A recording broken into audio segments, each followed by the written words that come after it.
بلدیہ کے علاقے کا ایک مولوی وہ باقاعدہ تقریر میں کہہ رہا ہے کہ محمد بن سلمان صاحب میرا ویزا نہیں پاس کر رہے ہیں، میں نے ان کے خلاف بول دیا ہے، وہ میرا ویزا نہیں پاس کر رہے۔ ابے جاہل، جھوٹے، مکار، کتنا بڑا فراڈ ہے، کتنا بڑا جھوٹا ہے تو۔ پہلی بات تو جھوٹ بولتا ہے، سعودی حکومت کے خلاف زہر اگلتا ہے، اور اس کے بعد اس طریقے کی کہانی سناتا ہے تیرے جیسے نہ جانے کتنے پڑے تجھے وہ ویزا نہیں دیں گے عمرہ کے لیے، اور تو یہ سمجھتا ہے کہ سامنے پبلک جو بیٹھی ہے وہ جاہل گوار پبلک ہے جو چاہے سناتا۔ اسی لیے میں اپنے اہل حدیث بھائیوں سے کہتا ہوں، اور آپ کے اس سیمانچل کے علاقے میں خاص طور سے میں کہتا ہوں کہ اللہ کے واسطے آپ ہر غیر نفتو خیروں کو اسٹیج پر دعوت مت دو میرے ساتھ۔ خرافات بکنے والے، جھوٹ بکنے والے، من گھڑت روایتیں بیان کرنے والے، قصے کہانی بیان کرنے والے آپ کے اسٹیج پر نہیں آنے چاہیے۔ اس اسٹیج کا ایک وقار ہے، اس اسٹیج کی ایک حرمت ہے، اس کو پامال مت ہونے دینا میرے ساتھ۔ محدثین نے کیوں نہیں سب سے حدیث لی؟ اور کیوں صحیح اور ضعیف کا فرق تھا؟ کیوں حدیثوں میں صحیح اور ضعیف کا فرق کیا جاتا تھا؟ اگر آپ کے اسٹیج پر ہر آدمی آ سکتا ہے، کوئی بھی بیان کر سکتا ہے، کوئی شاعر آ کر الٹی سیدھی شاعری پڑھ سکتا ہے، تو معاف کرنا یہ اسٹیج اہل حدیث کا اسٹیج نہیں۔ اسی لیے ساری بجلی ہمارے اوپر گر رہی ہے۔ آج ہماری آنکھوں کے سامنے مسجدوں کے سامنے ناچ گانا بھی ہو رہا ہے، مسجدوں کے سامنے بھڑکاؤ نعرے بھی لگ رہے ہیں، مسجدوں کو توڑا بھی جا رہا ہے، بلڈوزر بھی مسجدوں پہ چلایا جا رہا ہے۔ آج اللہ واقعی میں ہم سے بہت ناراض ہے میرے ساتھ، بہت ناراض۔ اللہ کے پیارے نبی فرماتے ہیں ان اللہ لا يقبض العلم انتزاعا ينتزعه من العباد۔ قیامت کے پہلے ایک ایسا دور آئے گا اللہ تعالیٰ دنیا سے علم کو اٹھا لے گا۔ سوال پیدا ہوا علم کیسے اٹھے گا؟ کیا کتابیں ختم ہو جائیں گی؟ کیا مدرسے بند ہو جائیں گے؟ کیا لائبریریاں بند ہو جائیں گی؟ فرمایا نہیں، لائبریری بھی موجود ہوگی، کتابیں بھی ہوں گی، لیکن اللہ تعالیٰ علماء کو اٹھا لے گا۔ علماء دنیا سے دھیرے دھیرے چلے جائیں گے، حتی اذا لم یبقی عالما، یہاں تک کہ جب علماء چلے جائیں گے اتخذ الناس رؤوسا جہالا، لوگ جاہلوں کو مفتی بنا لیں گے، لوگ جاہلوں کو اسٹیج، میں آج کی زبان میں ترجمہ کر رہا ہوں، لوگ اسٹیج دے دیں گے جاہلوں کو، جاہل مسئلہ بیان کرے گا، جاہل حلال بیان کرے گا، جاہل حرام بیان کرے گا۔ ارے جو خود قرآن و حدیث کا جانکار نہیں ہے وہ آپ کو حلال و حرام بتا رہا ہے، وہ مسئلہ بتا رہا ہے۔ ایسا آدمی جب مسئلہ بتائے گا تو کیا کرے گا؟ فَضَلُّوا وَضَلُّوا، خود بھی گمراہ ہوگا، دوسروں کو بھی گمراہ کرے گا۔ اس لیے علماء سے علم حاصل کرو، اور علم حاصل کرو میرے پیارے ساتھ۔ آج اتنا بڑا علاقہ ہے، آج سروے کر کے جا کے دیکھ لینا، میں تو رات میں تقریر کرتا ہوں، صبح نکل جاتا ہوں، مولانا حسین صاحب آپ سے بڑی ذمہ داری کے ساتھ کہتا ہوں جاؤ ذرا گاؤں گاؤں سروے کر کے خالی اتنا پتہ لگا لو کتنے لوگوں کو جنازے کی نماز کی دعائیں آتی ہیں۔ جو جلسے میں سب سے آگے آگے رہتے تھے، جن کے موبائل پر علماء کے بیانات موجود تھے، ان کو بھی جنازے کی نماز کا طریقہ نہیں آتا، جنازے کی نماز کی دعائیں نہیں آتی۔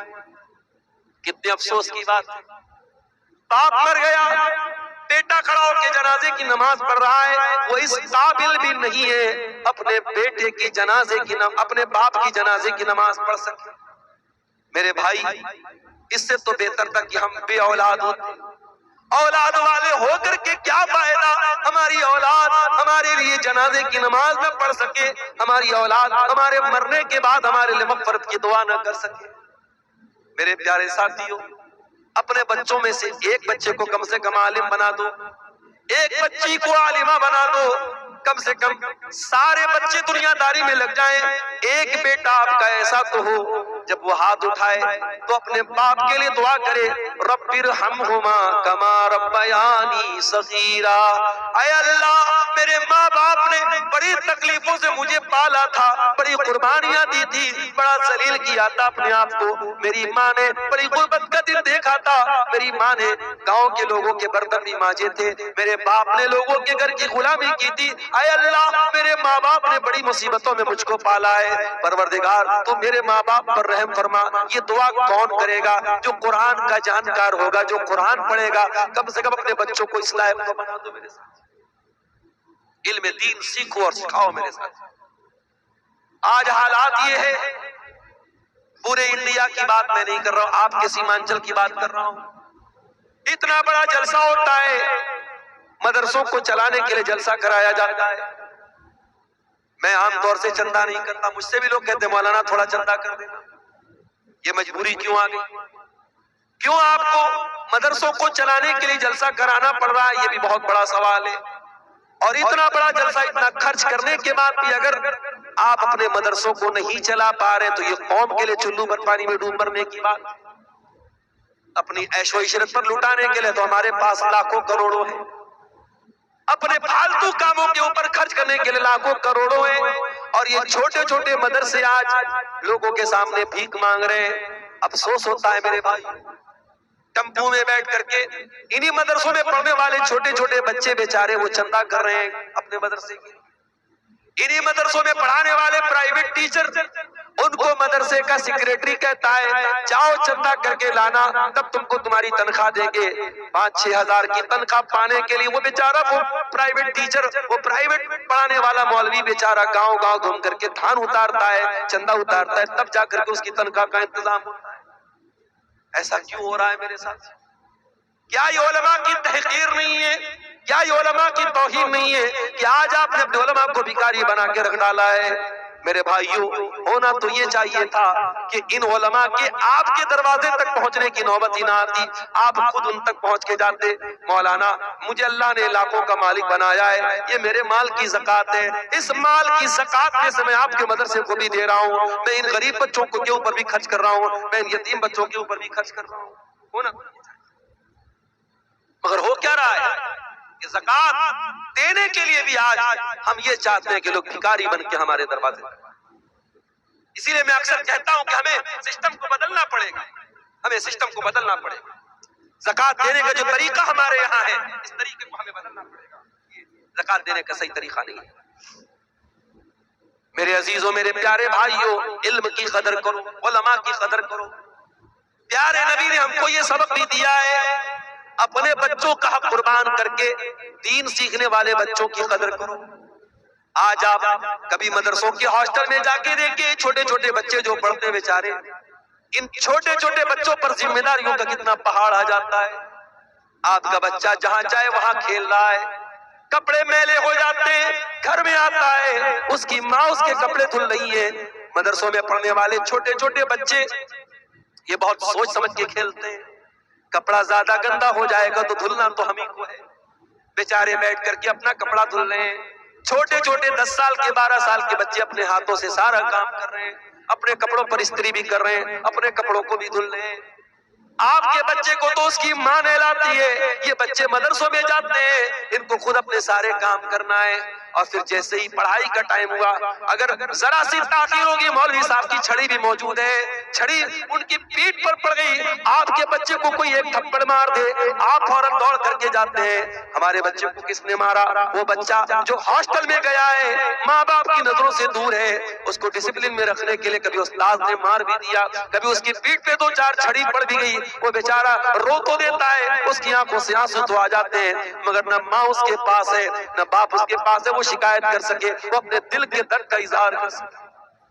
اتنی قربانیوں کے بعد، اور آپ کے گاؤں میں تو جاگیروں کا بھی نظام ہے، گھر گھر جا کر یہ بچے ٹفن لے کر کے جاتے ہیں، بھکاری بن کے ان کو کھانا ملتا ہے، پھر وہ کھانا کھا کے بیچارے بچے پڑھتے ہیں.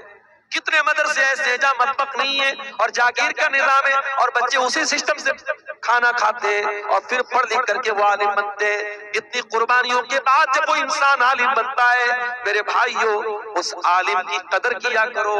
میں یہ نہیں کہتا اس کو فرشتہ مان لو، ہاں وہ بھی انسان ہے، وہ بھی انسان ہے. تم سے غلطی ہوتی تو اس سے بھی ہو سکتی ہے، تمہارے قدم بہکتے تو اس سے بھی بہک سکتے ہیں. اگر اس سے غلطی بھی ہو جائے، اس سے اگر غلط کام بھی ہو جائے، میں یہ نہیں کہتا کہ عالم کی غلطی کو نظر انداز کر دیا جائے، مگر ہاں کم سے کم ایک عالم کا جو مقام ہے اس کا لحاظ رکھا جائے. کوئی ایسا کام نہ کیا جائے کہ دنیا علماء سے بدزر ہو جائے، دنیا علماء سے بدگمان ہو جائے. اپنے علماء کو ان کا مقام دو، ان کا حق دو میرے پیارے ساتھی. اسی لیے اللہ کے پیارے نبی فرماتے ہیں من سلک طریقا یطلب فیہ علما سہل اللہ لہ طریقا الی الجنہ، جو علم دین سیکھنے کے لیے گھر سے نکلتا ہے وہ جنت کے راستے پہ جاتا ہے، وہ جنت کے راستے پہ چل رہا ہے۔ وَإِنَّ الْعَالِمَ لَيَسْتَغْفِرُ لَهُ مَنْ فِي السَّمَاوَاتِ وَالْأَرْضِ، اور عالم کے لیے زمین و آسمان کی تمام مخلوقات مغفرت کی دعائیں کرتی ہیں، حتی الحیتان فی الماء، یہاں تک کہ پانی کی مچھلیاں بھی عالم کے لیے مغفرت کی دعا کرتی ہیں۔ آپ کا بیٹا اگر عالم بنے گا، اگر وہ واقعی میں عالم بنے گا اور اس کے علم سے لوگ فائدہ اٹھائیں گے، میرے پیارے ساتھیوں، آپ دنیا سے چلے جائیں گے، آپ کا بیٹا دنیا سے چلا جائے گا، جب اس کی کتابیں پڑھی جائیں گی، جب اس کے علم سے لوگ فائدہ اٹھائیں گے، اس کے لیے دعا کریں گے، اس دعا کا آپ کو بھی فائدہ ملے گا۔ اولاد کی ہر نیکی کا ثواب ماں باپ کو بھی ملتا ہے، کیونکہ ذریعہ تو ماں باپ ہوتے ہیں، اس لیے اپنے بچوں میں سے کسی ایک بچے کو ضرور عالم بنانا، کسی ایک بچے کو ضرور عالم بنانا۔ میں اکثر کہتا ہوں ایک بچے کو علم دین کی راہ میں لگا۔ اور آج کے اس دور میں میرے پیارے ساتھی، جب قدم قدم پہ آپ کو ضرورت پڑے گی دین سیکھنے کی، تو آپ کے گھر میں کوئی ایک انسان تو ایسا ہو جو آپ کو دین کی باتیں بتائے۔ کل مولانا فضل حق مبارک پوری کے جنازے میں جب میں گیا، ان کے 6 بیٹے اور 6 کے 6 بیٹے حافظ اور عالم، اللہ اکبر، بڑا بیٹا جنازہ کی نماز پڑھا رہا ہے، باقی سارے بیٹے بھی پیچھے کھڑے ہیں۔ یہ منظر دیکھ کے دل پر بڑا اثر ہوا کہ یہ انسان جس کا جنازہ رکھا ہوا ہے یہ علماء کا باپ ہے۔ میرے بھائیوں، عالم بننا یہ کمال ہے، مگر اس سے بڑا کمال یہ کہ آپ علماء کے باپ بن جائیں، آپ کے بچے علماء بن جائیں، آپ کے سب بچے عالم دین بن جائیں، یہ بہت بڑی بات ہے۔ میرے عزیزوں، اس دور میں جب ہم یہ دیکھ رہے ہیں کہ اللہ تبارک و تعالی ہم سے ناراض ہے، ہمیں ان باتوں کا خیال کرنے کی ضرورت ہے۔ 14 فروری کی تاریخ آتی ہے، ویلنٹائنز ڈے کے نام سے جو دن پوری دنیا میں منایا جاتا ہے، آپ کیا سمجھتے ہیں؟ اس دن زناکاری اور بدکاری کے جو واقعات ہوتے ہیں اس میں ہماری قوم کی بچیوں کو بھی مبتلا کیا جاتا ہے، اس میں مسلمان لڑکیوں کو بھی گرفتار کیا جاتا ہے۔ اس بے حیائی کے سیلاب میں ہماری اور آپ کی قوم کی بچیاں بھی مبتلا ہیں، اور آج سوشل میڈیا کے ذریعے اور فیس بک اور انسٹاگرام کے ذریعے اس بے حیائی کو پروموٹ کیا جاتا ہے۔ اگر آپ نے ان مدرسوں کی مدد نہ کی، ان مدرسوں کو مضبوط نہ کیا، اپنی بچیوں کو ان مدرسوں میں تعلیم نہ دلائی، اپنی بچیوں کو قرآن و سنت کے ذریعے مضبوط نہ کیا، معاف کرنا میرے پیارے ساتھیوں، اس سیلاب کو آپ نہیں روک پائیں گے۔ اس بے حیائی کے طوفان کو روکنا آپ کے لیے ناممکن ہے۔ یہ دور قیامت کے قریب کا دور ہے، یہ دور فتنوں کا دور ہے، یہ دور قدم قدم پر اسلام سے اور ایمان سے دور کرنے والی چیزوں کا دور ہے۔ جب نبی کے دور میں، صحابہ کے دور میں عورتیں دین کے لیے جاگرک ہوا کرتی تھی، اللہ کے نبی کے پاس عورتیں آتی ہیں اور کیا کہتی ہیں؟ غلبنا الرجال یا رسول اللہ، اے اللہ کے رسول، دین سیکھنے کے معاملے میں مرد حضرات بازی مار لے گئے۔ مردوں کو تو آپ دین سکھاتے ہیں، لیکن اے اللہ کے نبی، عورتوں کو دین سکھانے کا کوئی انتظام نہیں ہے، ہمیں آپ الگ سے کوئی درس نہیں دیتے، کوئی تقریر نہیں کرتے۔ اس زمانے میں لاؤڈ اسپیکر نہیں تھا کہ ایک تقریر ہو رہی ہے تو ادھر مرد سن رہے ادھر عورتیں سن رہی۔ عورتوں نے آ کر کے ڈیمانڈ کی، یا رسول اللہ، مردوں کو تو آپ بہت دین سکھا رہے، ہمیں کون سکھائے گا؟ حدیث کے الفاظ ہیں، اللہ کے پیارے نبی نے ہفتے میں الگ سے دن مقرر کیا اور عورتوں کے بیچ میں آپ جا کر کے الگ سے تقریر کر۔ اس زمانے کی عورتیں جمعہ کے خطبے میں پابندی سے آتی تھی۔ حضرت ام عطیہ رضی اللہ تعالیٰ عنہ کہتی ہیں، میں نے سورہ قاف یاد کر لیا، پیارے نبی کی زبان سے سن کر کے پیارے نبی صلی اللہ علیہ وسلم ہر جمعہ کے خطبے میں سورہ قاف پڑھتے تھے۔ آج افسوس کی بات ہے، آج افسوس کی بات ہے کہ ہمارے علاقوں کی مسجدوں میں عام طور سے خواتین کے لیے انتظام نہیں ہوتا۔ 4 منزل کی مسجدیں آپ نے بنا کے رکھی ہیں، عورتوں کے لیے انتظام کر کے نہیں رکھا ہے۔ میرے بھائیوں، جب خطرہ زیادہ ہو تو سیکیورٹی زیادہ بڑھائی جاتی ہے، جب چور زیادہ ہو تو تالا مضبوط رکھا جاتا ہے، دروازوں کو مضبوط بنایا جاتا ہے۔ آپ کی قوم کی بچیوں کے دین و ایمان پر حملہ کرنے کے لیے لٹیرے ہر طرف گھوم رہے ہیں۔ اپنی قوم کی بچیوں کو اگر آپ نے دین کی تعلیم سے اگر ان کو آراستہ نہ کیا، ان کو دین نہ سکھایا، تقریروں کے ذریعے، جلسوں کے ذریعے، جمعہ کے خطبوں کے ذریعے اور مدرسوں میں پڑھا کر کے اور ان کے درمیان دین کی گفتگو کر کے، تو معاف کیجئے گا، اس سیلاب سے، اس بے حیائی کے طوفان سے اپنے بچوں کو بچانا بہت مشکل ہے۔ اور آج حالات آپ دیکھیں، آج کی رات آپ کے اس علاقے میں کم اثر محسوس ہوتا ہے۔ آپ پٹنہ چلے جائیں، بھاگلپور چلے جائیں، بارسوئی چلے جائیں، مالدہ چلے جائیں، پوری رات عبادت ہو رہی ہے۔ شب برات کے نام سے یہ رات منائی جا رہی ہے۔ کوئی حلوہ بیٹھ کر کے کھا رہا ہے، کوئی مردوں کو جا کر کے قبرستان میں وہاں اپنے مردوں کے لیے فاتحہ پڑھ رہا ہے۔ یہ سارا کا سارا کام دین کے نام پہ ہو رہا ہے، یہ سارا کا سارا کام اسلام کے نام پہ ہو رہا ہے، ثواب کے نام پہ ہو رہا ہے، جبکہ اسلام میں اس رات کی کوئی حقیقت نہیں۔ اگر یہ رات واقعی میں کوئی فضیلت کی رات ہوتی، جناب محمد رسول اللہ صلی اللہ علیہ وسلم خود اس رات میں عبادت کرتے، آپ کے صحابہ عبادت کرتے، آپ کی بیویاں عبادت کرتے۔ جس طریقے سے رمضان کا مہینہ آتا تھا، اما عائشہ فرماتی ہے، کان رسول اللہ صلی اللہ علیہ وسلم اذا دخل العشر احیا لیلہ وایقظ اہلہ وشد میزرہ۔ جب رمضان کا آخری عشرہ آتا تھا، پیارے نبی صلی اللہ علیہ وسلم اپنے گھر والوں کو جگاتے تھے، رات بھر جاگتے تھے، اپنی کمر کس لیتے تھے، عبادت کرتے تھے۔ اگر وہی معاملہ شب برات کا ہوتا، آج کی رات کا ہوتا، تو پیارے نبی سے اس کا بھی ثبوت ملتا کہ نہیں ملتا؟ اور ابھی ایک ویڈیو میں نے دیکھا یوٹیوب کے اوپر، فیس بک کے اوپر، ایک آدمی حلوے پر دلیل دے رہا ہے، کہہ رہے وہ پوچھتا ہے کہ حلوہ کون سی کتاب میں لکھا ہے؟ ارے حلوہ کتاب میں تھوڑی ملے گا، حلوہ تو کڑھائی میں ملے گا۔ اس طریقے کی چٹکلے بازی سے، اس طریقے کی فالتو دلیلوں سے اپنے حلوے کو ثابت کیا جا رہا ہے۔ تو صاف بول دے نا کہ تیرا مقصد حلوہ کھانا ہے، تیرا مقصد دین پر عمل کرنا نہیں ہے، تیرا مقصد اسلام پر عمل کرنا نہیں ہے، تیرا مقصد حلوہ کھانا ہے، تو حلوہ کھانے کے لیے دین کو بدنام مت کرو میرے پیارے ساتھی۔ میرے عزیزو، ہم اور آپ مسلمان، اور مسلمان وہ قوم ہے جس کو اللہ تعالیٰ نے دنیا کی سب سے بہترین امت قرار دیا۔ کنتم خیر امت اخرجت للناس تأمرون بالمعروف وتنہون عن المنکر وتؤمنون باللہ۔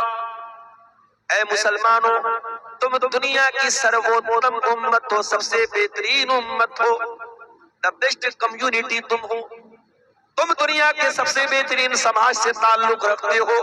اخرجت للناس، تمہیں انسانیت کو کچھ دینے کے لیے پیدا کیا گیا ہے، تم مانوتا کے نجات دینے والے بن کر کے آئے ہو، تم انسانیت کو کچھ دینے کے لیے آئے ہو، تمہارے ذریعے انسانیت کو کچھ ملنا چاہیے۔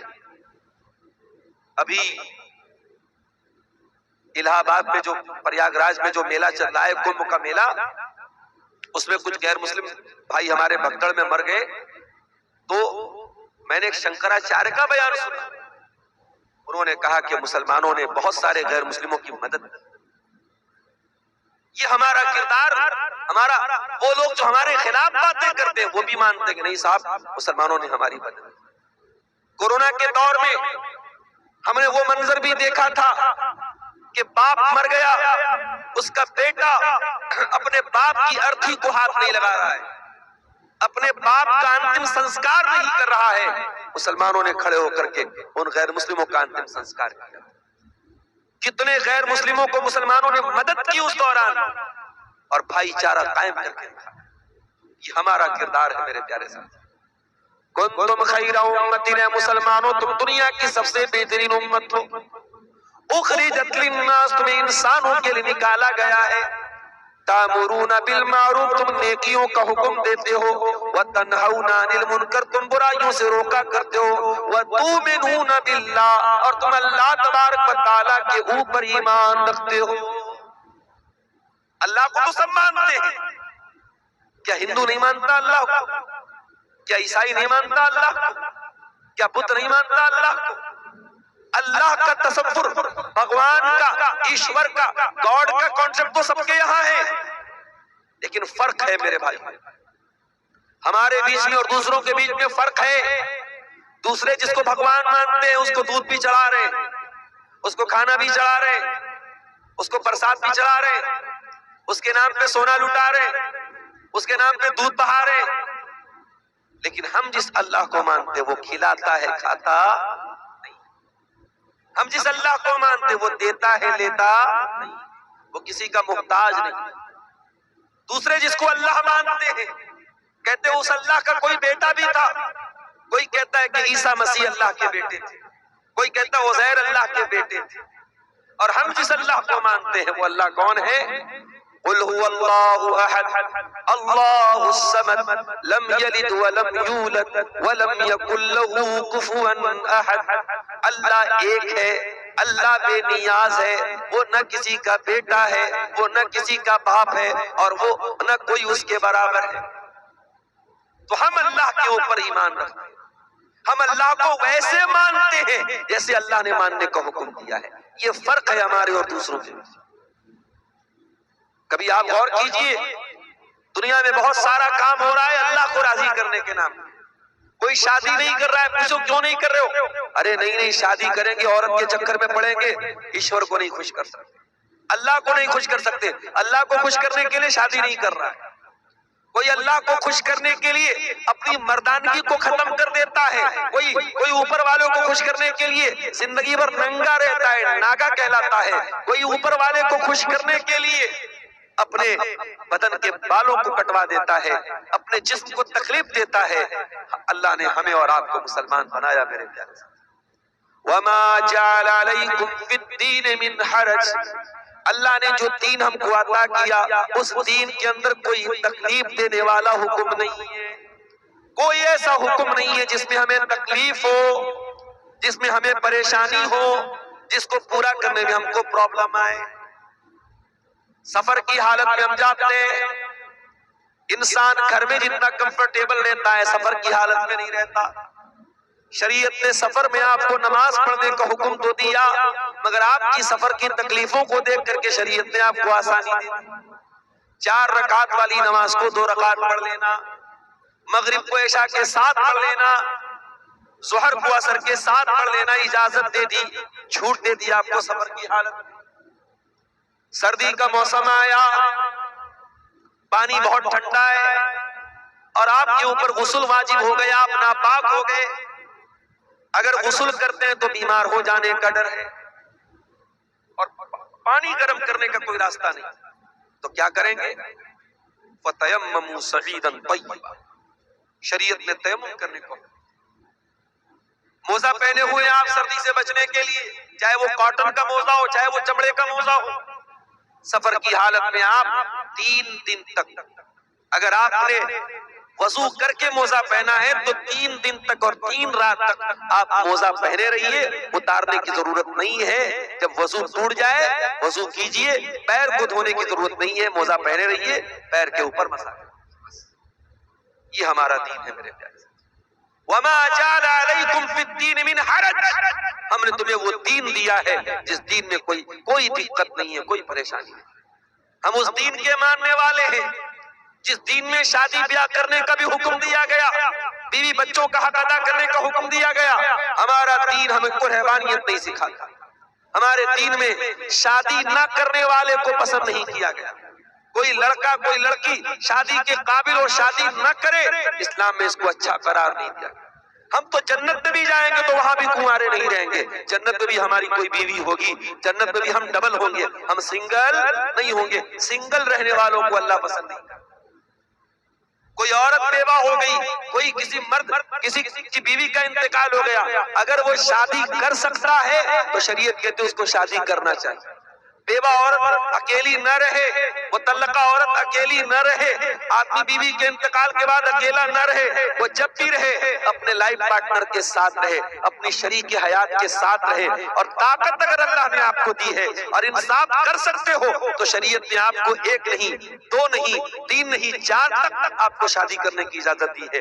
یہ اسلام ہے میرے پیارے ساتھیوں، یہ اللہ کا دین ہے جو ہمیں اور آپ کو. ہم تو اس امت سے تعلق رکھتے ہیں کہ جب مسلمانوں کو حکم دیا گیا کہ کھانے کعبہ کی طرف منہ کر کے نماز پڑھو، کل تک وہ بیت المقدس کی طرف منہ کر کے نماز پڑھتے تھے، جب خانہ کعبہ کی طرف منہ کر کے نماز پڑھنے کا حکم ملا تو یہودیوں نے مذاق اڑایا، کہا کہ دیکھو بھائی مسلمانوں کا تو کوئی ٹھکانہ ہی نہیں ہے، کل کہیں اور منہ کر کے نماز پڑھ رہے تھے اور آج خانہ کعبہ کی طرف نماز پڑھ رہے ہیں منہ کر کے۔ تو اللہ نے کیا فرمایا؟ سَيَقُولُ السُّفَهَاءُ مِنَ النَّاسِ مَا وَلَّاهُمْ عَنْ قِبْلَتِهِمُ الَّتِي كَانُوا عَلَيْهَا قُل لِّلَّهِ الْمَشْرِقُ وَالْمَغْرِبُ يَهْدِي مَن يَشَاءُ إِلَىٰ صِرَاطٍ مُّسْتَقِيمٍ۔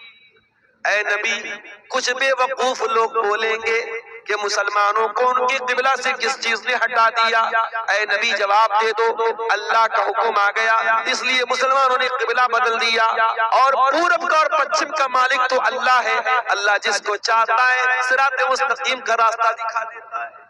وَكَذَلِكَ جَعَلْنَاكُمْ أُمَّةً وَسَطًا، اور اے مسلمانوں ہم نے تم کو دنیا کی سب سے بہترین امت بنایا تو تمہارا قبلہ بھی دنیا کا سب سے بہترین قبلہ بنایا۔ آج سائنٹسٹ بولتے ہیں کہ جو خانہ کعبہ ہے یہ دنیا کا مڈل ہے، دنیا کا سینٹر ہے خانہ کعبہ، جو ہمارا قبلہ ہے وہ دنیا کا بھی قبلہ ہے، وہ دنیا کا مڈل ہے، دنیا کا سینٹر ہے میرے پیارے۔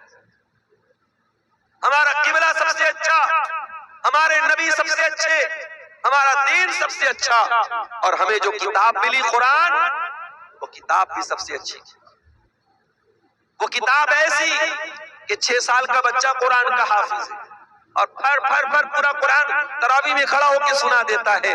دنیا کے کسی اور مذہب کی مثال لا کے دکھا دو، دنیا کے کسی اور مذہب میں مثال لا کے دکھا دو کہ اس مذہب کی آسمانی کتاب کو 6 سال کا بچہ بھی یاد کر لے اور تراویح کی نماز میں کھڑا ہو کے سنا دے۔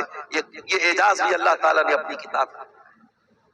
اِنَّا نَحْنُ نَزَّلْنَا الذِّكْرَ وَإِنَّا لَهُ لَحَافِظُونَ، اس قرآن کو ہم نے اتارا ہے، اس کی حفاظت ہم کریں گے۔ 6 سال کے بچے کو حافظ بنا کے اس قرآن کی حفاظت ہم کریں گے، اور قرآن کی تفسیر میں کوئی گڑبڑی نہ کر پائے، قرآن کے معنی اور مطلب میں کوئی گڑبڑی نہ کر پائے، اس کا بھی انتظام ہم کریں گے۔ ہم علماء کی جماعت تیار کریں گے، ہم قرآن و حدیث بیان کرنے والے علماء کو کھڑا کریں گے جو ہر دور میں قرآن کا صحیح مطلب لوگوں کو بیان کریں گے۔ اِنَّا نَحْنُ نَزَّلْنَا الذِّكْرَ وَإِنَّا لَهُ لَحَافِظُونَ، اس قرآن کو ہم نے اتارا ہے، اس کی حفاظت بھی ہم کریں گے۔ حلوہ خور لوگ اس قرآن کی غلط تحریف نہیں کر پائیں گے۔ اپنے